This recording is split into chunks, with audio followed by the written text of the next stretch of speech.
Sometimes I'm not funny, especially when I'm doing poetry. That's one of the reasons I do poetry, is that I'm not obligated to be funny.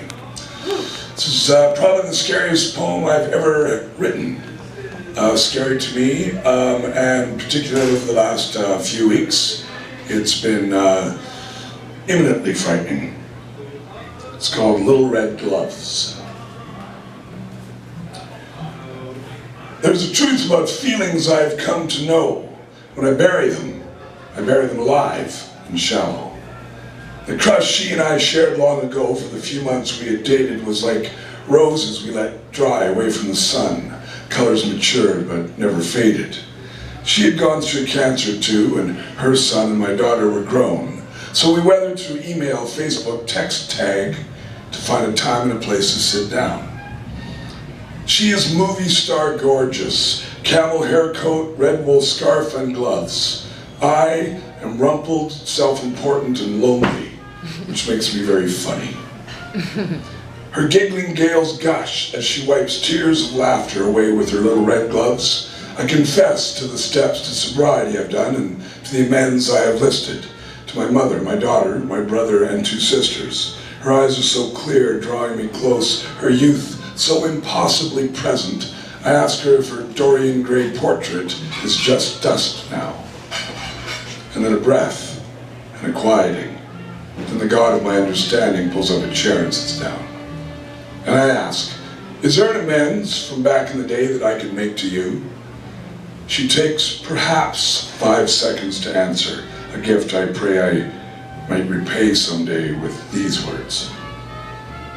She lifts her red-gloved hands, brushes chestnut locks from her eyes, laces her fingers together and says, when we were together, I loved you, how kind and funny and smart you were, how you always gave me a lot of attention.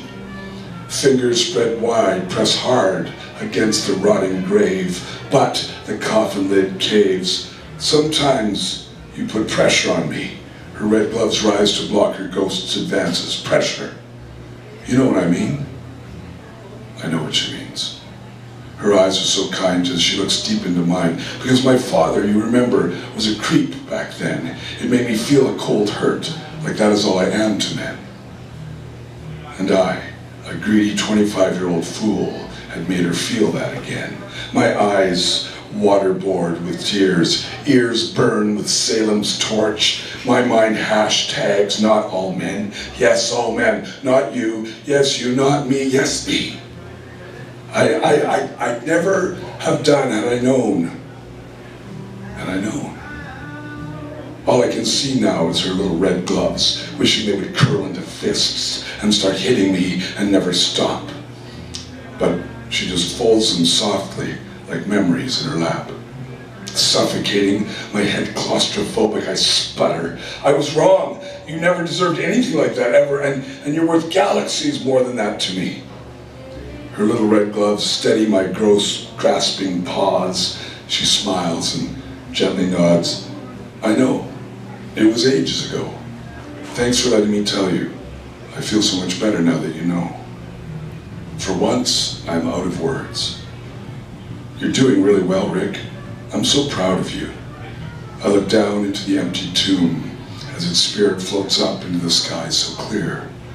Then, her little red glove reaches up to my cheek and brushes back one miraculous tear.